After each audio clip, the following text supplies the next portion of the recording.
All participants are in a listen-only mode until the question and answer session. Today's conference is being recorded. If you have any objections, you may disconnect at this time. I would now like to turn the conference over to your hosts from Investor Relations, Ms. Jennifer Como and Mr. Mike Milotich. Ms. Como, you may now begin. Thanks, Michelle.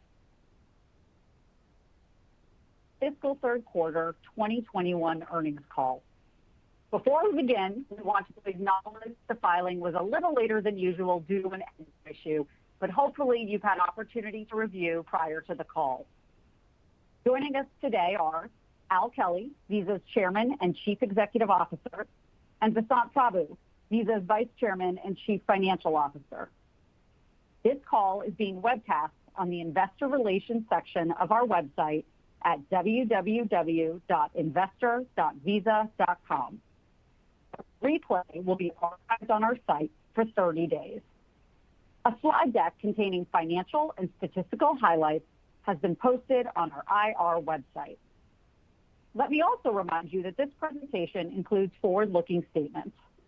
These statements are not guarantees of future performance, and our actual results could differ materially as the result of many factors. Additional information concerning those factors is available in our most recent reports on Forms 10-K and 10-Q, which you can find on the SEC's website and the Investor Relations section of our website. For non-GAAP financial information disclosed in this call, the related GAAP measures and reconciliation are available in today's earnings release. And with that, let me turn the call over to Al. Thanks, Jennifer. Good afternoon for joining us. We had a really strong fiscal third quarter as payments volume, processed transactions, and cross-border volume all improved globally. In our time today, I will first cover our results and then discuss our performance to date across our three growth levers: consumer payments, new flows, and value-added services. So first, Q3 results. Net revenue rose 27%, or 39% if service revenues were recognized on the current quarter's payment volume. This growth far exceeded our expectations due to the strength in the U.S., improving cross-border volumes, and lower than expected client incentives, largely due to deal timing. Non-GAAP EPS was $1.49, up 41%.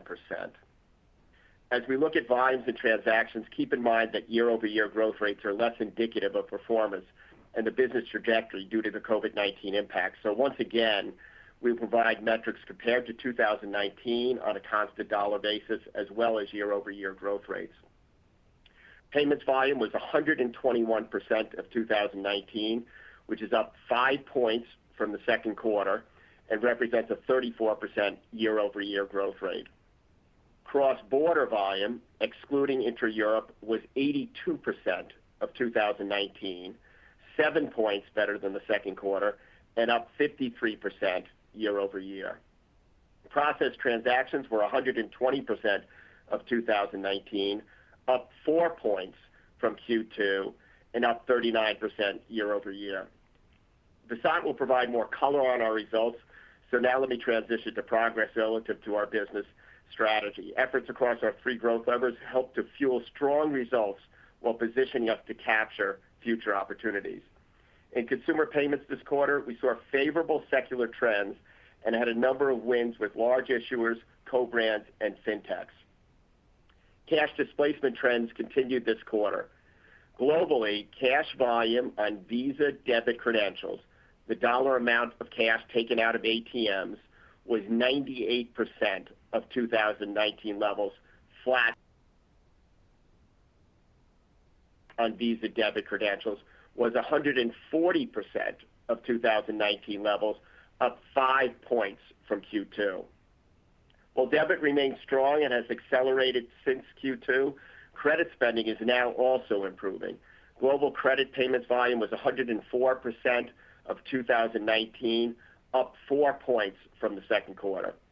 At the same time, face-to-face payments volume trends are stable to improving, while e-commerce or card not present remains elevated. When we average across our top markets where we process versus 2019, we see card present improve 10 points, while card not present, excluding travel, improved 1 point in Q3 over Q2. Travel is starting to recover both domestically and in cross-border. Again, averaging across our top markets where we process versus 2019, domestic travel spending improved more than 20 points in Q3 over Q2. Globally, cross-border travel, excluding inter-Europe versus 2019, improved 6 points in Q3 over Q2 and exited the quarter with June at 50% of 2019.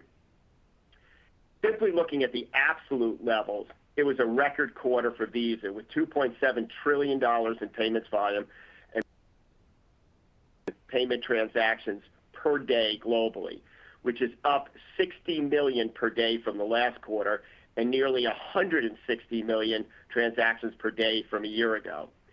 And we expect much more recovery to come, especially in the areas of credit and cross-border travel. Tap to Pay is a key accelerator for many of these trends, including face-to-face spending in both credit and debit. We continue to see countries increasing Tap to Pay limits. For example, in Brazil, the limit was doubled 5 months ago, and the face-to-face Tap to Pay penetration has already more than doubled from 6% to 14% in that short period. In the United States this quarter, we surpassed 370 million Tap to Pay enabled cards, and we now have 3 cities above 25% face-to-face Tap to Pay penetration: New York, San Francisco, and San Jose. Merchant progress continued as well. Target has doubled its Tap to Pay penetration in the last year to 2 out of every 5 face-to-face transactions, and Costco's U.S. gas stations have reached 40% penetration in Tap to Pay payments since enabling this feature approximately 6 months ago. Now shifting to clients, we continue to win with large issuers globally. Let me share a few examples from the quarter. In the United States, we're pleased to have renewed our long-standing partnership with Navy Federal Credit Union, the largest U.S. credit union with over 10.5 million members, for a multi-year credit, debit, and processing agreement. Also in the U.S., Google Pay introduced a Visa virtual card that links to U.S. Android users' Google Pay balances, enabling these users to spend their balances at stores. In Italy, we extended our agreement with Banca Sella, part of the Sella Group, the largest private and independent banking group in Italy, for the consumer credit and commercial portfolios, with plans to launch a new innovative digital credit small business solution. In Singapore, we're expanding our strong partnership with DBS, the largest bank in Southeast Asia. We will continue to grow in the DBS debit portfolio. In Latin America, we renewed the HSBC debit portfolio, one of the top 5 portfolios in Mexico. In our CEMEA region, we won the consumer credit portfolio of Qatar National Bank, the largest financial institution in the Middle East and Africa, and we renewed the credit portfolio of Saudi British Bank, one of the largest Saudi banks. We're also building momentum as a global leader in co-brands. In the U.S. alone, we have 7 of the top 10 co-brands. And this quarter, we're pleased to renew Hyatt in the U.S. and renew and grow the Williams-Sonoma co-brand, which will be relaunched with an expanded scope across the Williams-Sonoma brands, including Pottery Barn and West Elm. We secured a new co-brand relationship with PayPal in Australia and Mercado Libre, the largest e-commerce retailer in Latin America. In partnership with Banco Itaú, we also won the co-brand business of Magalu, a major retailer with one of the largest co-brand portfolios in Brazil. Finally, in the Asia-Pacific region, we have secured a significant part of LinePay's business with the partnership renewal in Taiwan, the largest co-brand program in the country. Fintechs are also core to our consumer payments growth, and this quarter we forged new partnerships and deepened relationships with longtime clients. I just mentioned LinePay in Taiwan, and we also continue to see strong momentum in our partnership with LinePay in Japan and with Line BK in Thailand. Over the last year, they have added more than 2 million Visa credentials across those markets. Likewise, in India, longtime partner Paytm has issued 6 million virtual Visa debit cards. In addition, they've recently started to issue physical Visa debit cards, which they expect to ramp up over the coming months. Kakao Pay, one of the top 3 mobile wallet providers in Korea with more than 30 million users, recently signed on to issue Visa credit cards.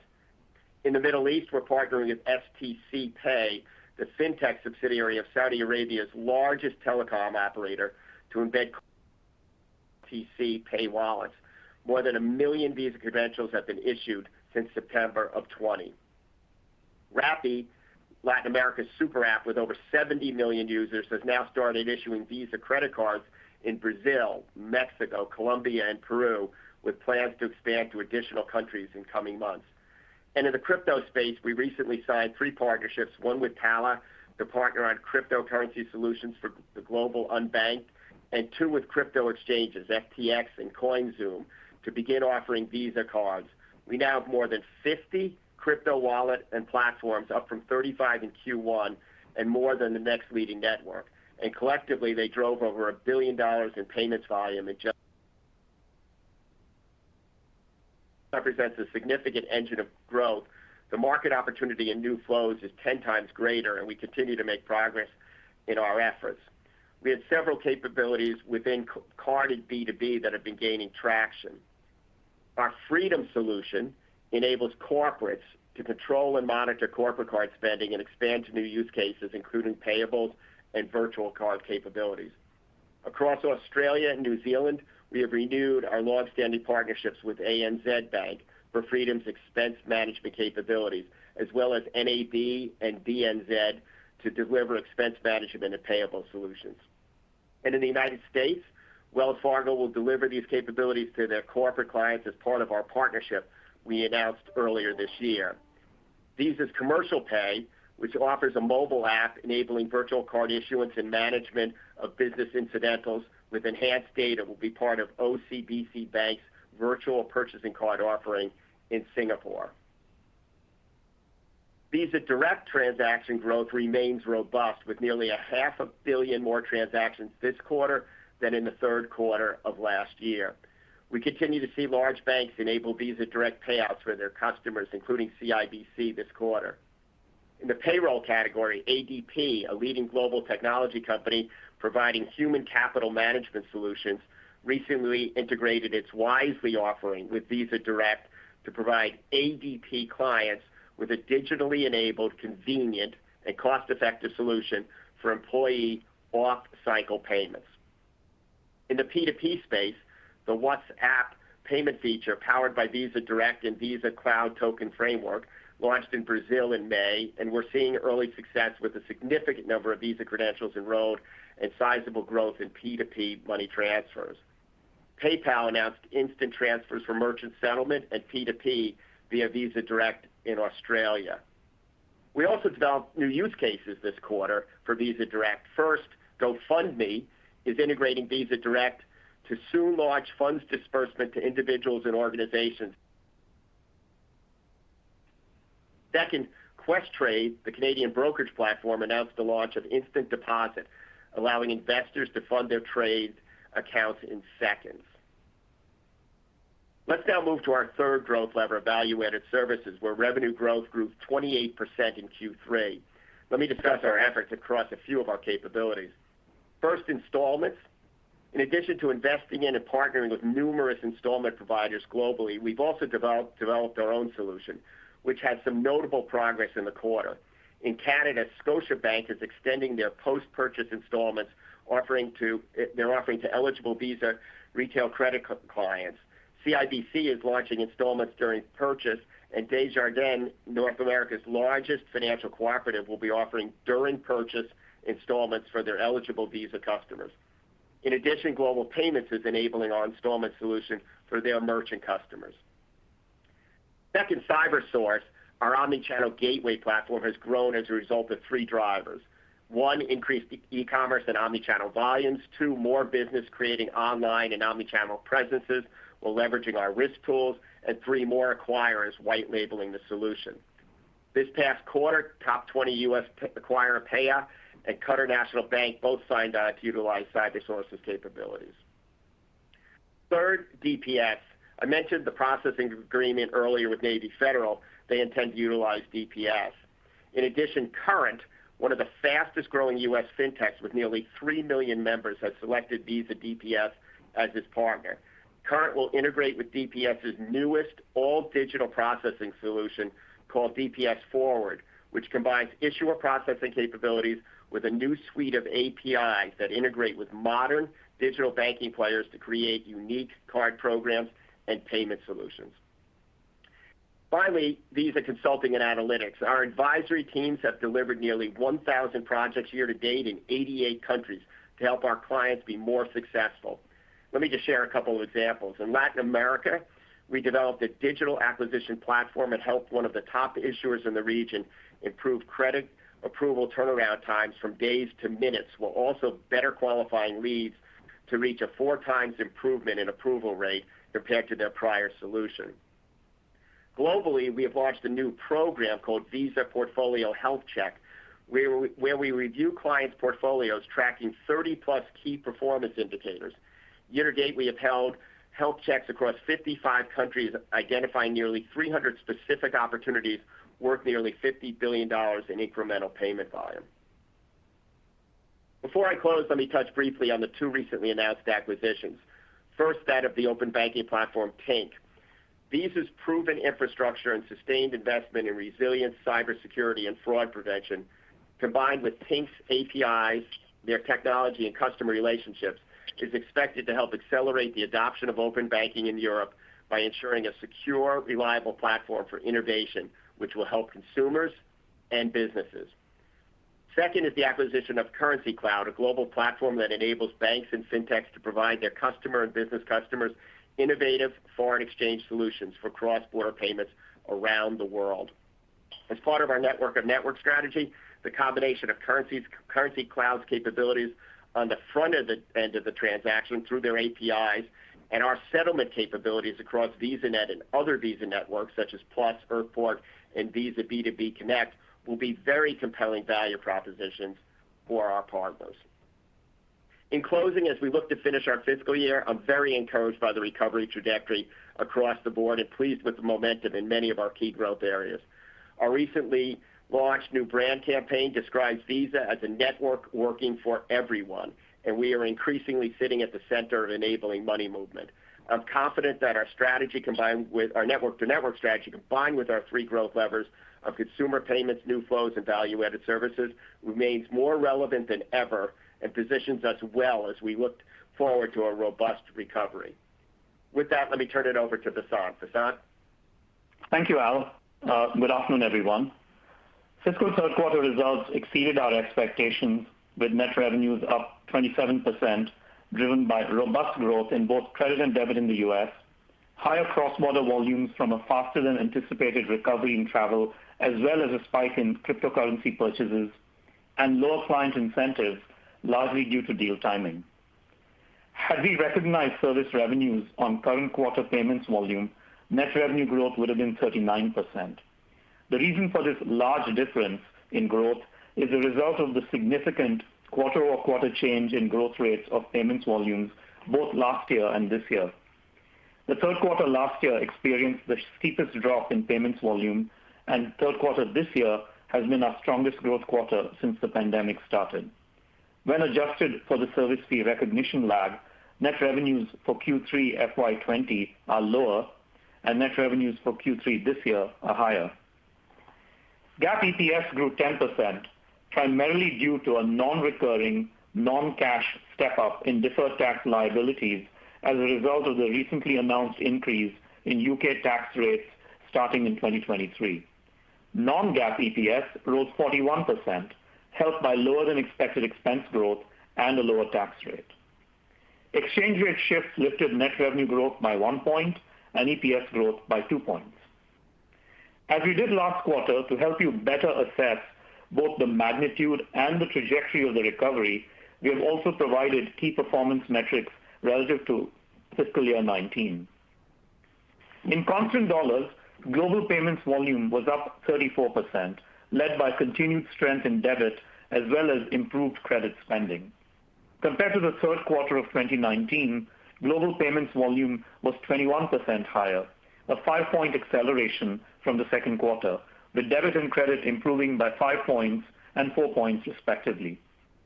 Excluding China, total payments volume growth was 38%, or 25% higher than 2019, and a 5-point acceleration from the second quarter.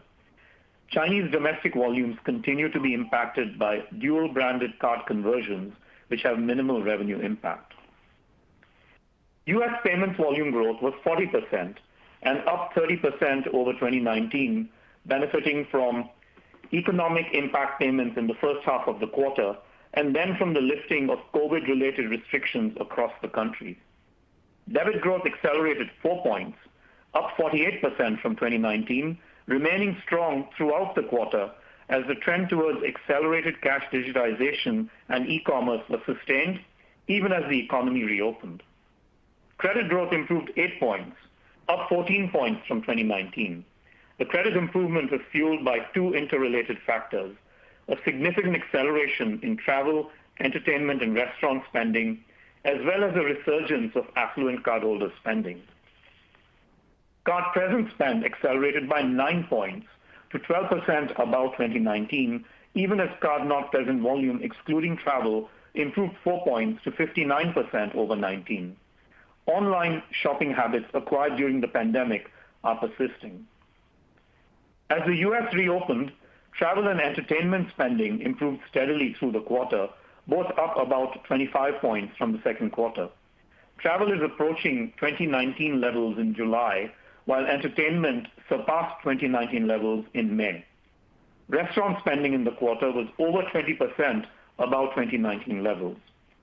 Growth across all other spend categories remained strong and stable. International constant dollar payments volume growth improved 4 points from the second quarter, up 13% over 2019 levels. A few regional highlights. Growth in our CEMEA region remained strong, up 48% from 2019 levels, consistent with Q2, fueled by cash digitization and client wins. Latin America was also up 48% from 2019, accelerating 8 points from the second quarter with robust performance across the region, fueled by market share gains. Brazil volumes are seemingly unaffected by the high level of COVID cases due to significant cash digitization and large increases in e-commerce adoption. We're also benefiting from our digital partnerships and client wins in Brazil. Europe was up 17% from 2019, improving 9 points from the second quarter, the largest sequential acceleration among our regions.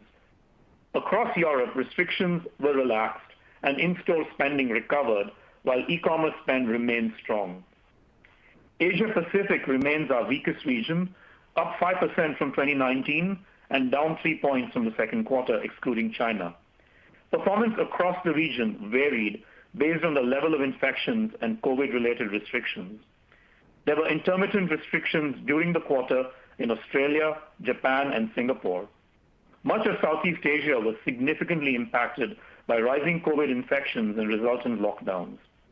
In India, a sharp slowdown in spending starting in mid-April and through May was followed by a quick rebound, with July trending well above 2019 levels. Global processed transaction growth was 20% over 2019, improving 4 points from the second quarter as transactions increased with volume across every region except the U.S., where transaction growth still lags payments volume growth due to higher ticket sizes. Visa Direct transaction growth remained robust in the mid-50s. The cross-border volume recovery continued as more countries opened their borders. Constant dollar cross-border volume, excluding transactions within Europe, was at 82% of 2019 volumes, a 7-point improvement from Q2, led by a steady increase in travel, as well as a spike in cross-border cryptocurrency purchases from mid-April through the end of May.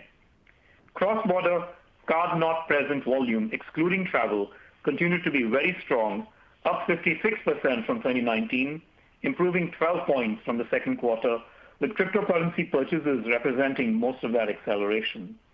We have seen more active cards and more spend per card in cryptocurrency purchases.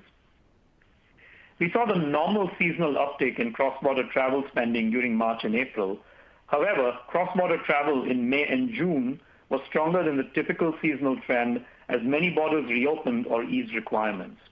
Cross-border travel-related spend, excluding intra-Europe, was at 45% of 2019 levels, expanding 6 points from the second quarter, rising from 40% of 2019 in April to 50% in June.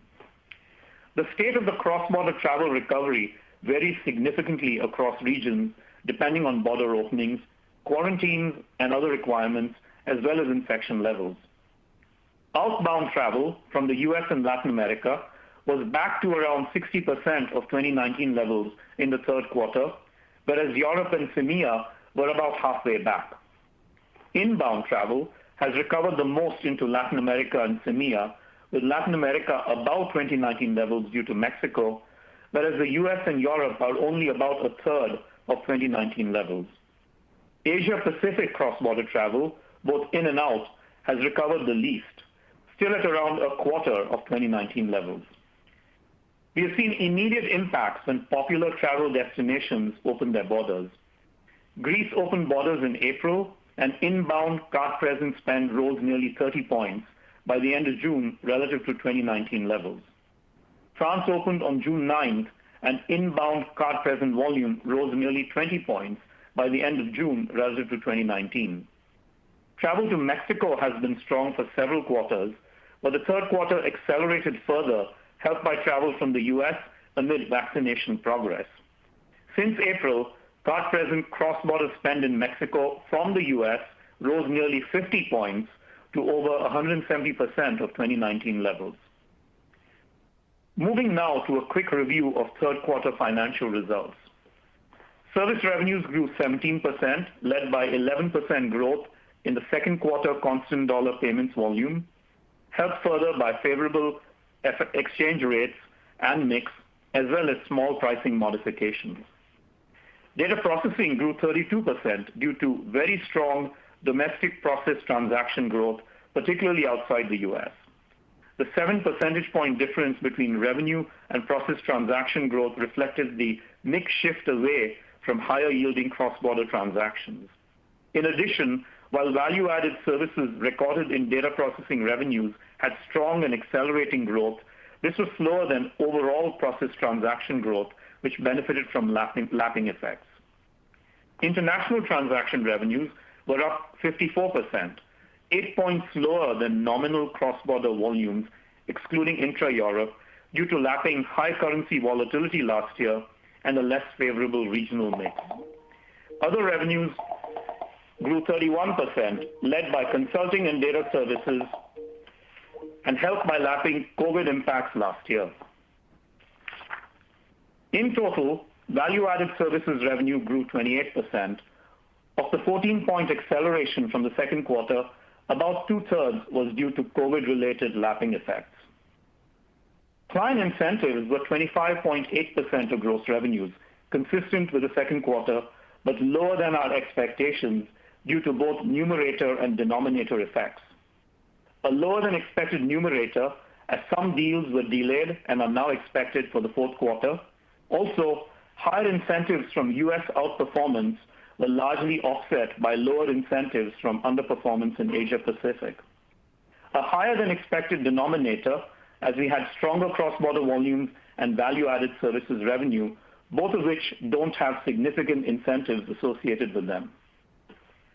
Non-GAAP operating expenses grew 12%, below our expectations, mostly due to timing of some initiatives being pushed into Q4, particularly marketing spend and professional fees.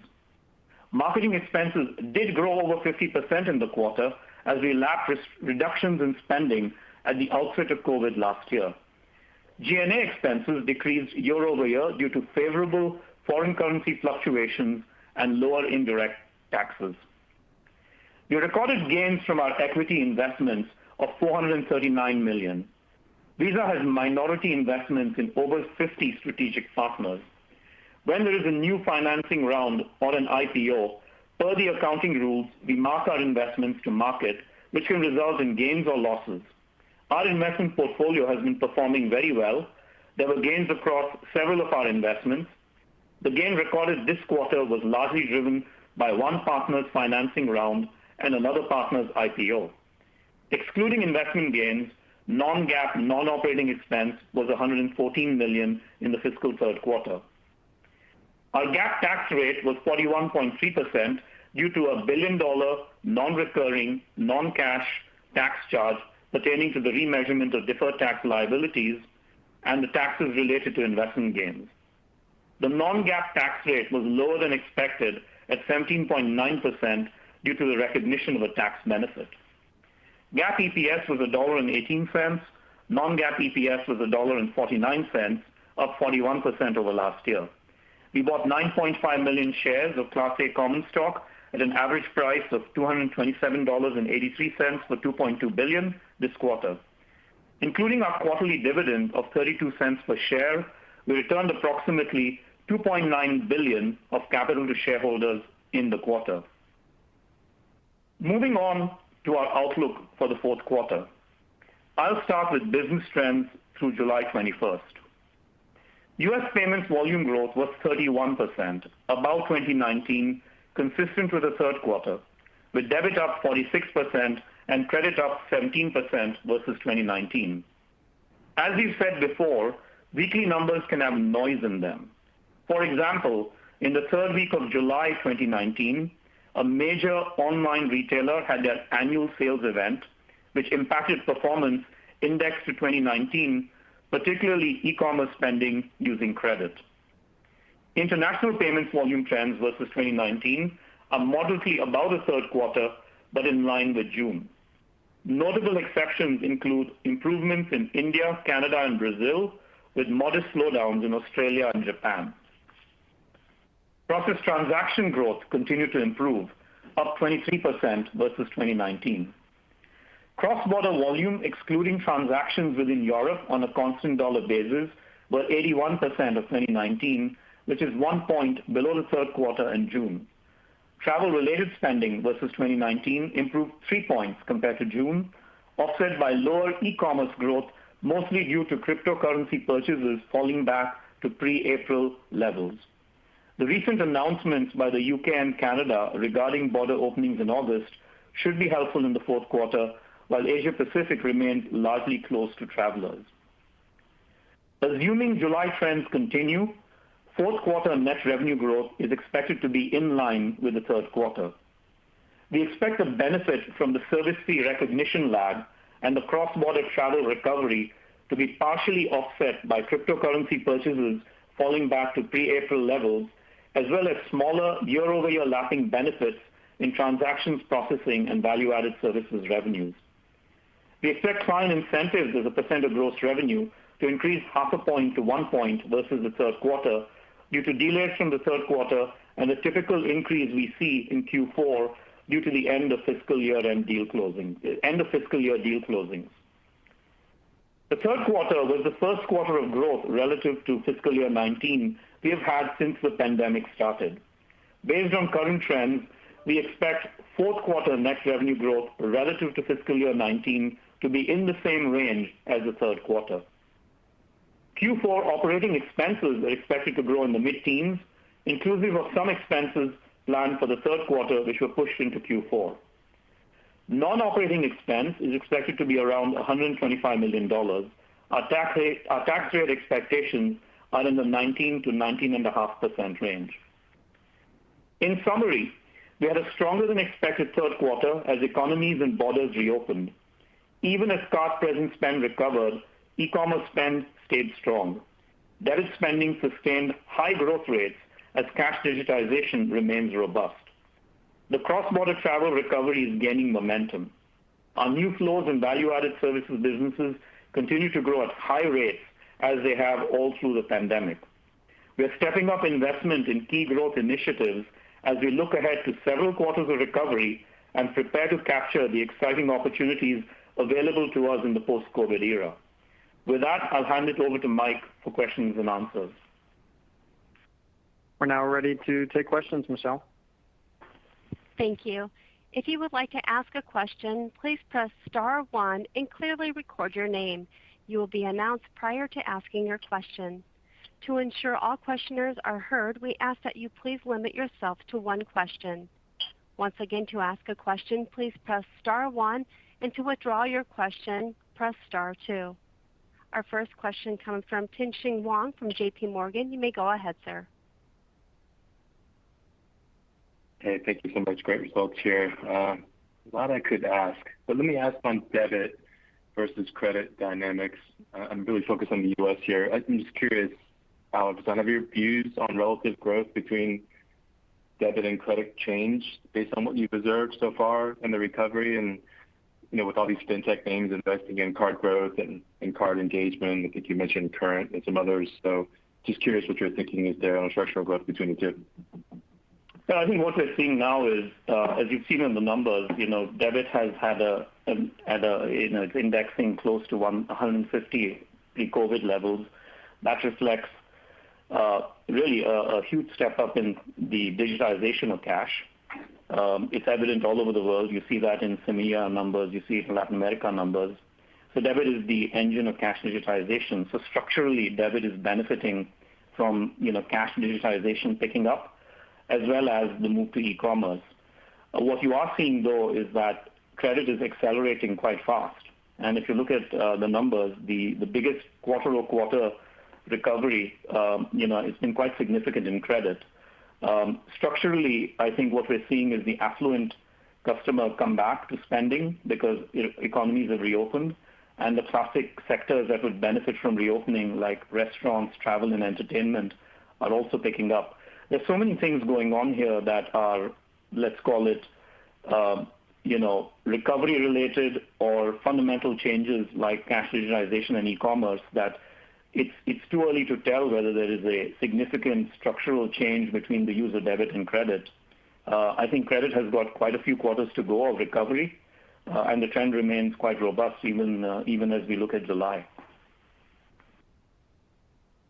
Thank you. The only thing I would add, Tien-Tsin, is that we saw a major separation through the pandemic, the heart of the pandemic, between credit and debit growth. And this quarter, the separation between them in the business was more like 6 points, where we've seen quarters closer to 30 points. So that's further indication of credit starting to rebound for the reasons that Vasant articulated.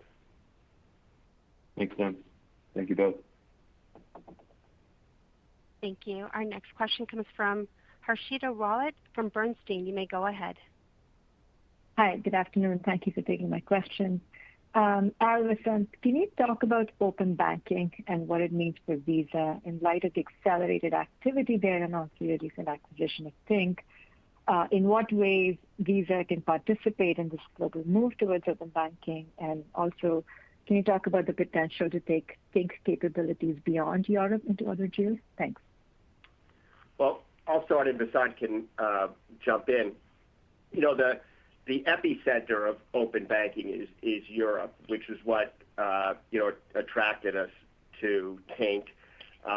It is a open banking platform that has a footprint in 18 markets that allows through a single API customers, which are primarily developers, to access financial data. And Tink has connectivity to about 3,400 banks and FIs and about 10,000 developers in Europe. And it's one of 400 players. I mean, versus other markets, there's an awful lot of players in the open banking space in Europe because of the fact that it is ground zero. And we do think that the combination of our various capabilities and relationships combined with Tink's technology and relationships is going to ideally accelerate the adoption of open banking in Europe. It's early days, but there is going to be an increased adoption of open banking, and we see making progress in Europe first, even beyond the 18 markets that Tink is in, and there's no reason why we can't take the business to other parts of the world, particularly in Asia and CEMEA. Thank you very much. Next question. Thank you. Ramsey El-Assal from Barclays. You may go ahead. Hi, thanks for taking my question this afternoon. could you update us on B2B Connect and talk a little bit how your go-to-market strategy there is evolving? How's it ramping? And just give us a general update on what's happening with B2B Connect. Well, I think as we've talked in the past, the most important thing with B2B Connect is to continue to grow out the infrastructure, and that requires both signing key partners, and we had announced last quarter, I guess, the signing of Goldman Sachs Transaction Banking as a user of B2B Connect. And we're using bank integrators like ACI and Fiserv and Bottom Line to help us as well in terms of driving more players in B2B Connect. At this point, that's our emphasis. Our emphasis is building out the robustness of this network so it has more endpoints and more clients. Again, we see this as a $10 billion opportunity, and we think that B2B Connect has the capability to be a much better than SWIFT kind of alternative for driving payments without having to build cross-border payments without having to build out a corresponding banking network. So we've continued to sign players, and they've continued to do their infrastructure connections to us, and we've started to drive transactions. But at this point, when I have an update on B2B Connect, I'm much more interested in how we're doing in driving the robustness of the network versus being at a point where we're counting progress on the number of transactions that we're actually seeing flow over the network. Yeah, one other thing I might add to that is you may have seen the announcement of our Visa Payout Service. Essentially, we're integrating both Visa Direct and B2B Connect to offer a single point for our customers to come to us for all kinds of cross-border payments, either business customers, B2B customers, whether they are low ticket, high volume, which we can handle through the Visa Direct capability and Earthport, or if they are high value, low volume transactions, which we can handle through B2B Connect. So essentially, from a client standpoint, they just interface with us, and whatever their needs are, we can meet in any any form, whether it's to account, to card, or to any part of the world. So it's important to note that it also sort of integrates well with our other capabilities to provide a single point of contact. That's terrific. Thank you. Thank you. Our next question comes from Lisa Ellis with MoffettNathanson. You may go ahead. Hi, good afternoon. Thanks for taking my question. Wanted to dig in a little on value-added services and new flows, given the call out that value-added services grew 28%, I think you said, in the quarter.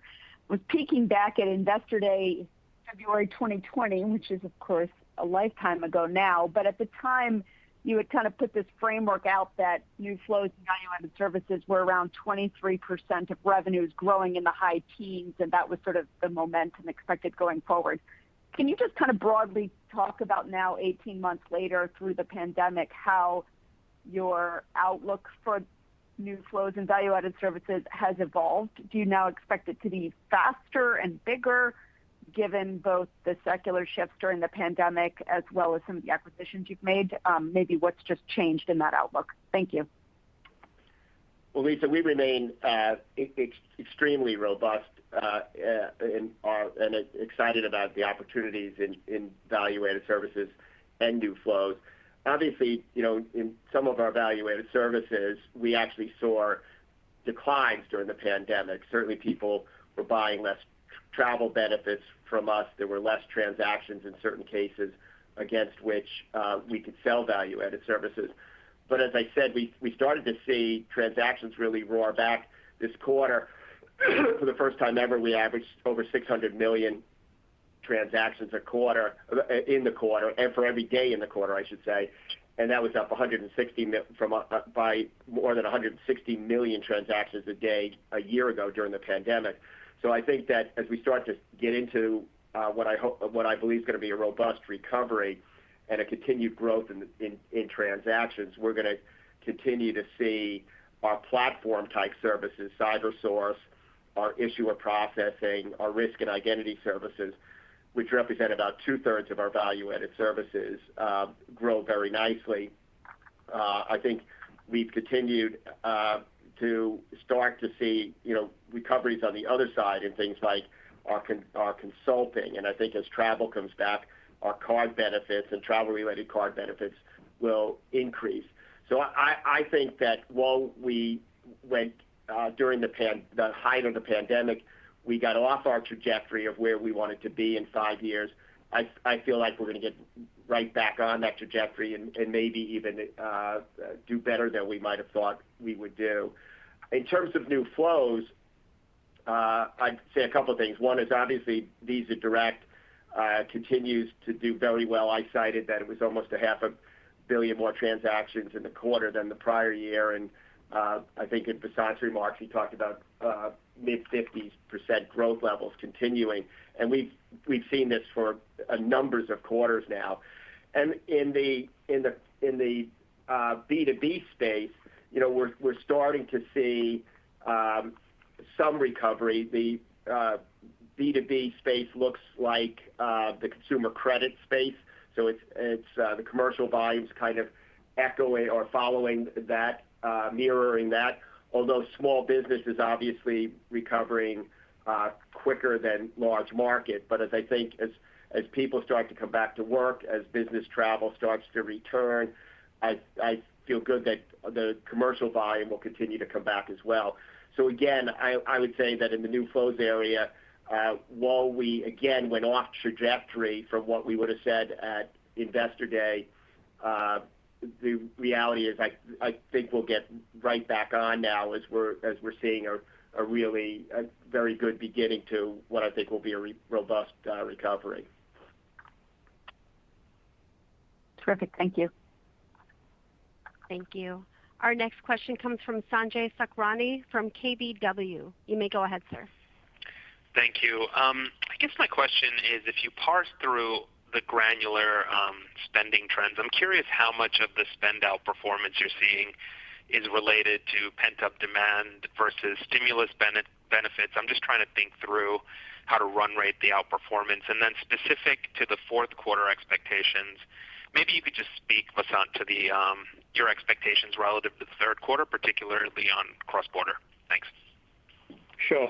So as it relates to the second part of your question, if you look at the trends in the first 3 weeks of July, and I want to emphasize, as we've said before, that 3 weeks don't make a trend, and you shouldn't read too much into it. I told you that the third week of July in the U.S. was impacted by what happened in the third week of July in 2019, because that's sort of we often look at it as a clean year, but when you look at week by week numbers, there's always going to be unusual things about what happened, in the same week in 2019, or what day of the week was when, or what holidays impacts were, and so on. So setting that aside, what you saw in the first 3 weeks of July was quite a bit of stability on the cross-border side. And we think that's sort of the trend for the fourth quarter. We see some of the cryptocurrency cross-border purchases, have fallen back to pre-April levels. We had a spike in April and May, as we mentioned. So that has pulled back in July, as you can see. That was replaced by travel continuing to recover, and so that gave you a certain amount of stability.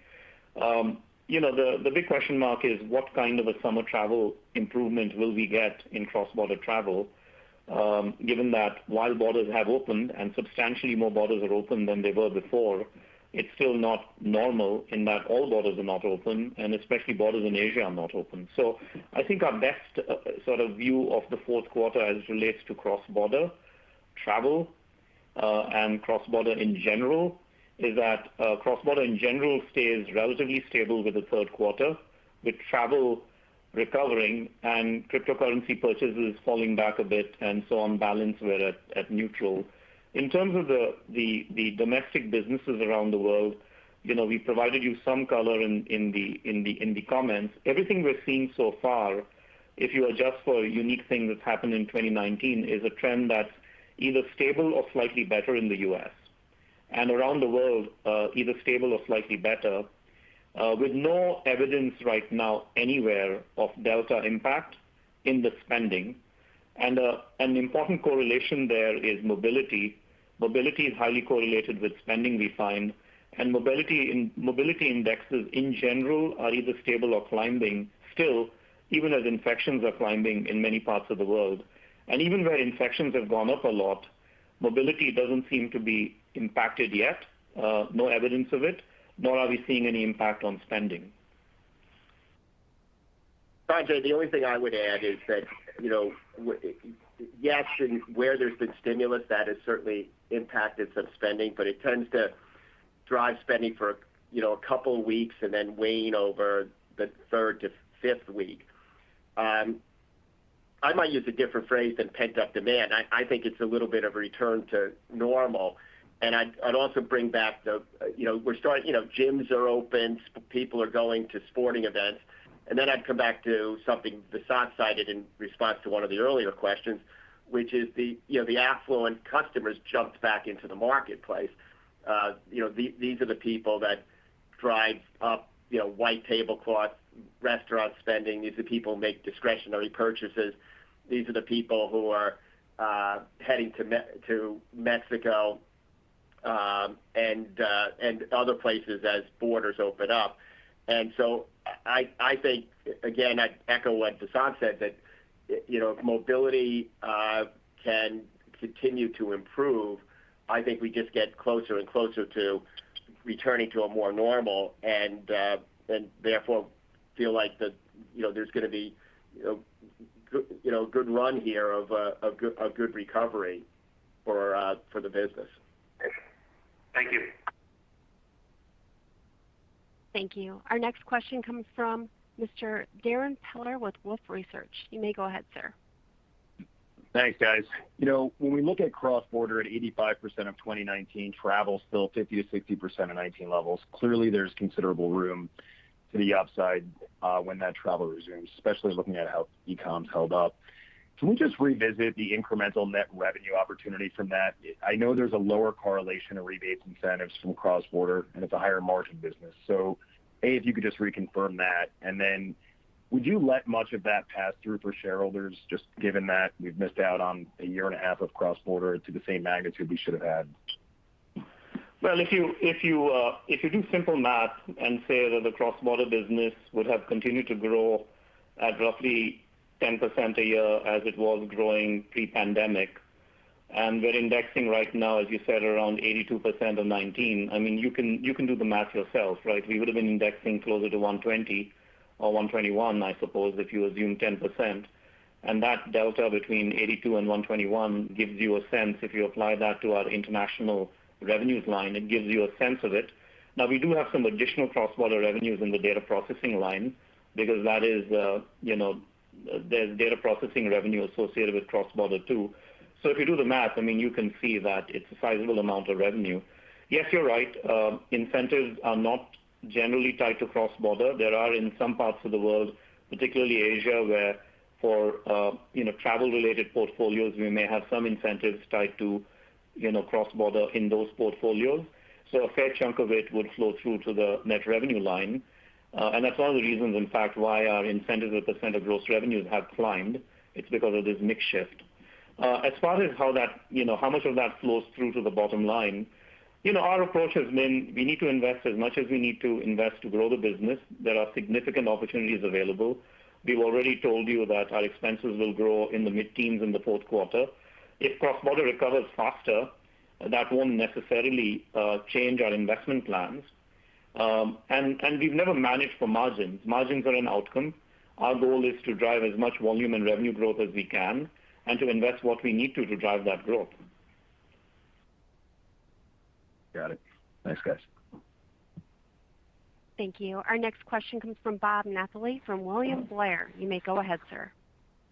Thank you, and good afternoon. A question just following up on the Currency Cloud acquisition and the growth of cross-border, Visa's view on the growth of cross-border, maybe ex-physical travel. With all the different marketplaces out in the world, it seems like there's been an acceleration potentially. So any thoughts on the growth of cross-border long-term ex-travel, and how Visa in particular is looking to get more deeply, engaged? Well, I'll start and then Vasant can pick up. Look, the reality is the world is shrinking from the perspective of how easy it is for people to buy from sellers in different countries and different regions around the world. And we've seen a dramatic increase, millions and millions of people shopping online during the pandemic who never shopped online before. So our expectation is that you're going to continue to see very, very good growth in cross-border e-commerce going forward. I think that the whole e-commerce trend, both domestically and in terms of cross-border, is something you're not going to be able to and nor want to go back to the way it was before. I think that this is a fundamental change in how people shop, and it's going to continue to drive the cash digitization that we've been talking about. Currency Cloud, the acquisition we announced, a week or two ago, I think builds on and extends our existing capabilities to provide better FX services and easier connectivity to fintechs, financial institutions, and other partners. And they have a really cool set of APIs, and we think the combination of Currency Cloud's capabilities on the front end of a transaction via those APIs and our settlement capabilities across VisaNet and our other networks, B2B Connect, Earthport Plus, and et cetera, is going to create a very powerful combination. Ultimately our intention is to provide global reach here with simplicity and flexibility at competitive pricing, and we want to leverage our settlement scale and make sure that we're also leveraging our sophistication in managing risk. So we like the asset in Currency Cloud. We like the combination of Visa's capabilities and Currency Cloud's capabilities, and we like the fact that from a dynamics perspective, we see cross-border travel continuing to come back over time, and we see the e-commerce cross-border continuing to be robust as we look forward. Yeah, and going back to your question about moving past sort of our traditional business of enabling payments to merchants cross-border, you've heard us talk about the extraordinary progress we're making in remittances, for example. We've signed up all the major remittance providers, and we can provide a very flexible, very attractive proposition for their consumers at a very attractive cost. And remittances is almost as big in volume as foreign direct investment, and it's not an area that we served before. Beyond that, you heard earlier about Visa Payment Service, payout service, which is very valuable to pay gig economy players around the world, as well as it has a big role to play in marketplace payouts and so on. The third one I would highlight is the partnerships we signed with a whole range of cryptocurrency wallets that enable the use of Visa credentials that they issue at 70 million merchants around the world, and a big chunk of that business is expected to be cross-border too. So, our business in cross-border has gone well beyond the traditional, let's call it C2B space, to P2P cross-border, to B2B cross-border, of course, and a significant chunk of B2C cross-border. Thank you. Appreciate it. Thank you. Our next question comes from Ashwin Shirvaikar from Citibank. You may go ahead, sir. Thank you. Hi, Al. Hi, Vasant. I was hoping that you might be able to answer a framework question as investors think primarily about fiscal 22 rather than 4Q. As you're going through your budget planning process, how are you thinking about pricing? How are you thinking about expenses? What would it take for you to say return to providing a full year outlook? If you could kind of provide a framework of how you're thinking. Yeah, it's too early to give you a perspective on 2022. I think we'll save that for October. And whether we provide a full year outlook or do what we've done this quarter is to give you the best sense we have of, what we see around us right now and how it might play out for a quarter or two, or whether we go further than that. I think we'll assess as we go along. As we've said, we've already given you some indications of our posture as it relates to investment. We are preparing for multiple quarters of recovery. You heard earlier about the conversation about the cross-border recovery that still remains ahead of us. So clearly there's plenty of recovery still to come. And we are investing in preparation for a post-COVID world where we see extraordinary opportunities in new flows and value-added services. So we are stepping up investments and our expenses are growing in the mid-teens and so on. But, in terms of projecting where revenues are going to be or what the, volume trends are going to be, we'll save a lot of that discussion and pricing and our thoughts for that for October. All right. Thank you. Thank you. Our next question comes from David Togut with Evercore ISI. You may go ahead.